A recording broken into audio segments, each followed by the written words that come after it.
So, Is it we still started... Yep. Okay. So, we decided to watch Terminator Dark Fate. Started watching it. We didn't even record our intro. We just watched it. Michael, how do you feel? So I'm gonna say two feelings. Okay.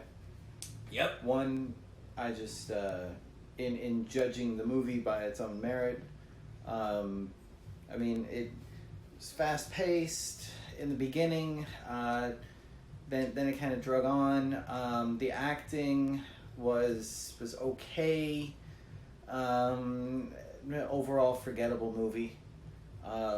Especially for a sequel.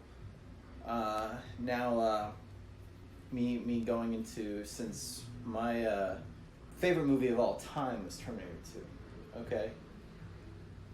This fucking pissed me off so much. I wanted to fucking turn it off halfway through it.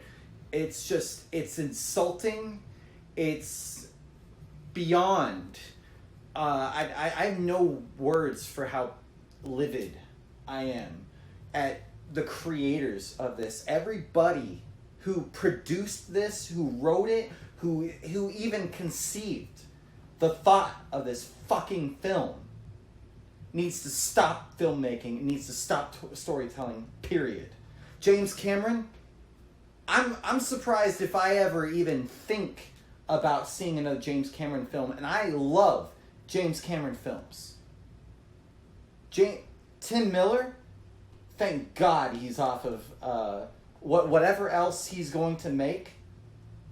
Thank God. Oh, okay, you did good on Deadpool. Okay, guess what? Deadpool 2 was more superior. Guess what? Yeah, Deadpool 1. Okay, yeah, superior in all around. You might have said, "Oh, well, Deadpool 1 was more funny." No, Deadpool 2 was more superior. Guess what? Because your name wasn't on it. Okay? Tim Miller, you don't know what the hell you're doing. Go back to whatever whoever casted this movie. Now explain what was so wrong about it. The wrong thing about the entire movie is, okay, you throw away... Besides the one girl not...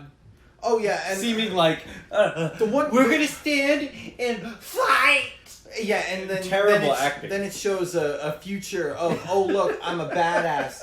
It looks like... She's like 4'11", okay? It looks like a midget. And 4'11", you're legally a midget. Okay. Oh, so a midget not only is trying to be badass and tough. Okay. Well, not only what 25 years from now, she still has the same body type. Yeah. She still has the same like figure. I'm not gonna get you would be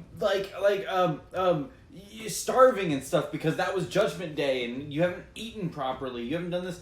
You wouldn't have the nice little pockets of fat and gut and shit. You belittle. You belittle everything that came before you, and then you don't even give that moment of when Sarah Connor, okay, when she lost the Terminator that last time, she should break down and cry because that's the last thing of the original version of Terminator is gone. And other than her, she's still kicking. When she broke down and cried when she first met Arnold, that was okay. That was good because that was good. That was fine. But then instantly she accepts, and she could. You need to see that she accepts, and guess what? A part of John still lives on. He's right there. The future of John still lives on, right there in front of her. Now that just died in front of her. She should break down and fucking cry, and it should be all about her, not the sissy girl who's gonna be, I'm a stand and fight. Okay, shut up. Shut up. You're not even close to what John used to be. And she's the Mother Mary. No. She is the leader.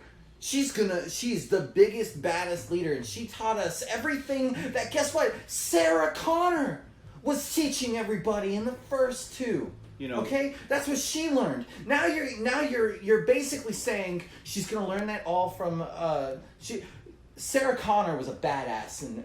Well, that what they're trying to say is Sarah Connor's the one who taught her to be a badass. Right, but I'm saying Sarah Connor is a badass. You should idolize her. And you know what's funny is you have the movie. Going back to what you said is you said John Connor was a badass, but you know what's funny is you didn't see John Connor. You didn't see him going and fighting people. He was smart. He was the leader, as in he used his brain. Yeah. Why did we have to see? You don't have to see. Okay, if you know, hold on. Rise of Skywalker. Princess Leia you didn't have to see her in a badass fight sequence when she was fighting Luke in the past. No. You could have just known that she was a really good and strategist. You don't have to be a leader of something to be amazing. You don't have to be amazing at something. Amazing to be a leader. at fighting to be a leader. Oh, we have to show that she's a really good fighter. No, that doesn't make you a leader. Okay, what makes you a leader is knowing how to unite people, get them to do get them to support a cause, and strategist. Okay, one of the best strategists in the world, okay, is Robert E. Lee. Even though he was on the wrong side, Robert E. Lee had. If you look at the like a chessboard, okay. You played chess. The Union had every piece except for two. And that's 2 pawns and a king, okay? And the South had that. They were one battle away from winning. That Robert E. Lee started with only 2 pieces, and he was one battle away with winning. That is a good strategist. No other war in the world. I bet you he couldn't shoot for shit. He probably couldn't, but he was a badass strategist. Okay? But that's where they go wrong with these movies. This is what's supposed to be. John Connor wasn't a fighter. He was a strategist. And how do I know that? Because it only showed one shot of that son of a bitch in Terminator 2 in the future, and he was just planning. He had the binoculars, and that's all I needed to know. Did he have a gun around it? No, he had binoculars. Okay, that means he was the strategist in the back. He was the captain. He wasn't on the front lines, because you know what? People on the front lines get shot. How can you tell people what to do if you're on the front lines? You can't. So you stand in the back. So what else made this a bad movie? You belittled everything from the past, and you're like, oh well, now in the future I gotta idolize this girl who's 4'11" who can't do shit, who's supposedly with editing and a separate with editing, wires, and CGI is a badass fighter. You get Liam Neeson's team. Yeah. Taken 3. Thank God there's stuntmen who can pull off. Oh look, you're actually hitting me hard. Ow! Honestly, ow. I think the only things I even slightly remotely enjoyed in the movie was Arnold Schwarzenegger still had it, and I liked the character of Sarah Connor in this, still having a badass attitude, even against, she's old as hell, and she's against the Mackenzie Davis's character, and it's like, she's like, I will mess you up, and she's like, well, hold on, I'm Sarah Connor. Go ahead. You know, even as an old woman, she's like, you can try. And I was like, I like that attitude from her. I don't know. It kind of felt... It's bad because I'm seeing a lot of, in the remakes, right? We're throwing in these people who don't look like they can stand a chance in any type of physical altercation. And then with editing and great CGI, you make them, oh look, yeah, they're hitting you. Okay. They're hitting hard enough to knock these big sons of bitches out. To hurt. I understand with Mackenzie, whatever her name is. Okay, I didn't have a problem with her. She's a decent actress. I don't have a problem with Sarah Connor. I don't have a problem. I even liked the Arnold Schwarzenegger's character. I guess what really was insulting is the writing, which basically was just an afterthought for the past movies, and this was, hey, this is it. She's amazing. This we need to forget about everything of the other movies. I think that's the thing is the idea behind it is solid enough. You could make something out of it.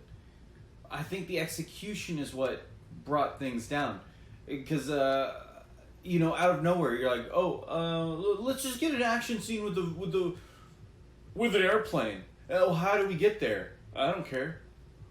Just make it happen. That's what it always seemed like. Hey, let's get over here to this place to have an action scene. Well, how do we get there? I don't care. Write it in there. Just find a way to get there. And that's what the whole movie felt like. Was I want this, I want that, I want this. I want to have a scene where they're in where we can talk about the immigrants and immigration and people going places. I want to show the detainees and prisoners and stuff, and they made sure to say those kinds of words in there. They're like, where's the prisoners? We call them detainees. And she just, okay, they're over here. And you're like, okay, I see what you're trying to do. You're trying to do little statements. You're trying to do little things like that. That's fine in those movies. I thought that scene was fine. It just, the whole movie just seemed like a mindless action movie, when Terminator 2 was actually not mindless. It was actually really smart, really in depth, and had so much more. And here it's there was no build up to anything. At least in like Terminator 2, when the T-1000 showed up, you had this iconic music that would play, and the foreboding. This, it had nothing. It was just silent. Here we go. Oh, and they would have to, the camera, they would have to say, the character's actually, he's here, and then now he's there. And you're like, oh, okay. All right. There was no foreboding, no impending tension. There was nothing.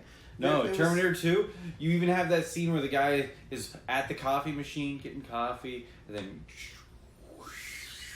he's forming behind him, and they made it into like a horror movie in certain spots. You're like, uh-oh, he's coming. So you have that foreboding of, oh no, he's there. And I don't understand why these Terminator movies, it's like, okay, you have like a T-1000. Was that the coolest idea anybody could come up with? Liquid metal? And then now everybody has to try to do that over and over again? And the problem I have is, yes, it's a movie, but nothing was cinematic. No, not really. No. Nothing was epic. They tried to give, look, this is epic, this is cinematic. No, it's not. It was so just, here you go. No, Tim Miller is very matter of fact. Yeah. We're here, show it. We're there, show that. I mean, he's actually almost like a 1-2 director, where you say, okay, let's get this, and this. Okay, did we get the medium? Okay, now get the wide? Okay. Did we get the close-up? Okay, we're good. The action was, in my opinion, piss poor.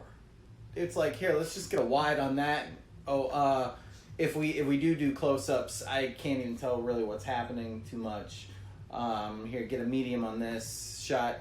Let's make the characters look so unappealing at all times. It's like you can shoot the weak ass fucking girl, and make her look badass. But no, they didn't even do that. Let's keep her on a medium and wides. Yeah. There's and certain... and there's anytime certain there's a shots close-up. like Mackenzie Davis, I know she's a taller girl and everything, but there's certain shots in the movie that specifically made her look almost like Big Bird.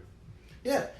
She almost reminded me of Big Bird. I don't know how many super long necks. I don't know how many waddle. times. I was like, she doesn't do that normally. With the shots, besides the Day for Nights that were absolutely atrocious. Oh, the worst. Worst Day for Night I've seen in at least 10 years, and I watch crap movies. Besides that, how they shoot these characters, it looks hokey as hell. Everything is hokey. I don't know how you could do that with the budget they had. It's like, yeah, Tim Miller, I know you like your CGI and everything because CGI is lazy filmmaking, in my opinion. Get somebody else to do it for you because you do it all in post and other people can deal with it because I don't want to be bothered in production. That's what it is. That's what it is. You pay other people to fix your fucking problems. Good job, Tim Miller. This just reminds me. This is just one of those movies where you just go. Now, keep in mind, another thing that bothered me in very opening of the movie, where you have it's Terminator 2, and she's like, "It happened," and it's that scene that you watch on a camera or on a little TV in the movie. You actually see like a reflection. Yeah, who's recording that? Yeah, what is this? Off of something. You couldn't take the actual footage and put it in there? Even though I don't know. We're looking at a TV screen in that film, but it's not the reflection that was in the thing, so you put another reflection there. Yeah. What are we watching? Why are we looking at that? Why are we watching that? Exactly. When we belittle and say, hey, nothing, you're like, oh, it happened. It happened. Yeah, are you saying that, number 2 happened? Number 2 happened?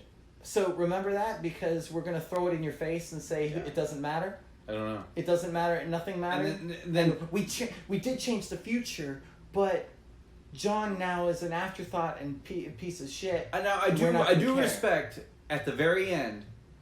He goes for John, and so it's trying to say John is not an afterthought.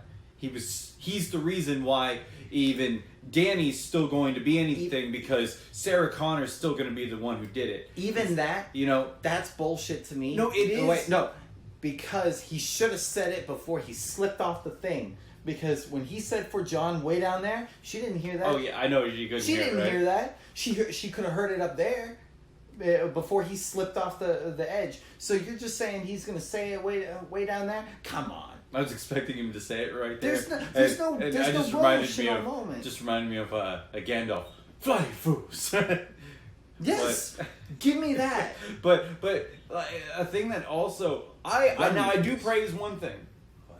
The very beginning when you see John get killed, that is some of the best de-aging I've ever seen. No, ever. It was, but there's no context to it. Oh, you see her. You see it's. I am not praising anything about the movie right there. I'm saying that it was just the best. What's dumb is de-aging. I watched that and for a second I was like, whoa, and then I thought it was gonna last like maybe at least 2 minutes before he starts getting gunned down. Oh, before you see something, you're just like, oh, I'm gonna see a scene with all these people young, and oh my god, it's gonna seem like they stepped right off of Terminator 2. Yeah. Back in 1991. And then the beginning where, oh look, you see what the future could have been with the metal machines.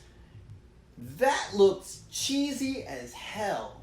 You're like, well, really? That future? I could live there. In that future, it didn't look that bad. It looked like Detroit. You gotta love the fact that even in the very opening, when you've seen like the Terminators coming out of the water, and it shows all these skulls on the floor, and you're like, so was everybody forced to the water and then killed?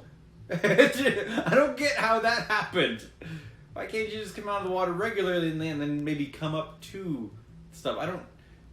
I can come out of the water right now. I'm not going to see a bunch of dead fish, dead anything.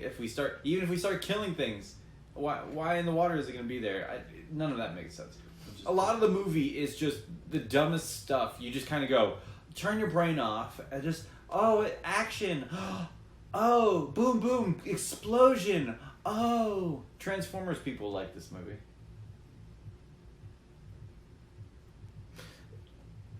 I guess what really irritated me is they force-fed, like the Mother Mary. She kept wanting the mother. She's like, the Mother Mary type of thing, and then the other lady was all like, oh well, no, and like insulted about it, and then you find out, hey, she's not the Mother Mary. She doesn't give birth to a man to deal with. No, she's it. She's the amazing one. It's like, oh, okay, wait. The insult that a man would lead? That... Now you're insulting and making fun of the whole fact of the whole purpose for number 2. Of John and everything. You're insulting that. That's how she reacted. I don't like the idea of don't insult the gender. I mean, that just seems dumb. You're not just insulting the gender. You're insulting the thought of number 2 and the whole reason for the entire Terminator series until that point. Well, and it's not the fact that to me it's not even if they even insulting like Sarah. They're like, well, that was all yesterday. Today is Legion, not Skynet. You know, I understand that. I've never even heard of Skynet. But the thing that I find insulting is the fact that they did in the movie, Mackenzie Davis's character was like, it's not a man, okay? It's not a man, and you're like, okay, I don't understand that, you know. Who cares? We're just talking about a human being saving the world, saving everybody. Who the hell cares about man or woman? It's about a person. So, having that little moment where she's like all pissy about, oh no, she's not. It's not her womb. It's not who she's gonna have a baby of. And then she walks away like, I hate you. But what? It's what? Not. It's just the fact that it felt like she's saying she was insulted that... Oh yeah, no, it's supposed to seem like that. Yeah, and just being insulted that way, she's probably taking it, because she has this affectionate love for her mother figure. I think, honestly, I think they were trying to show that she was a lesbian in the movie. Yes, but the thing is, it's the fact that you belittled Terminator 1 and 2 in doing that. But you know, the funny thing is... You downplayed the role that... Well, yes. But another thing that I've noticed in movies, when somebody's like a lesbian or something like that, they hate the opposites. They're like, oh, no, men. You're like, wait. I've never seen... I know tons of gay people, I know, and everything. I've never seen any of them go, oh my god, women. Oh my god, men. I've never met any of them who say those things. They're always nice to everyone. They're always accepting. I don't understand. That mentality is not known to me. We have lesbian friends who recently got married. Yeah. We have gay best friend. Gay friends. Yes. What's up, Richard? Are you watching this? He's not watching this. He won't watch. No. And I've never heard them say anything derogatory about who they're not. Anybody's gender. Any gender. They're just not that way. And so I don't understand these movies where they do things like that. They're like, oh, men. Yeah. They ask about straight people, but they don't ask about the opposite gender, and they're like, ugh. You don't do that. It's just I'm perturbed. I do. The only thing. This is positives. What's a positive? Positive. Don't go see it. You'll have a better day. Overall, I don't like the movie. No. James Cameron, go to hell for producing this movie. So James Cameron, fuck off for fucking up my childhood? Yes, you fucked up. I hope Avatar 2 brings you out of the hole, because you just from this point on, you've scarred your movies.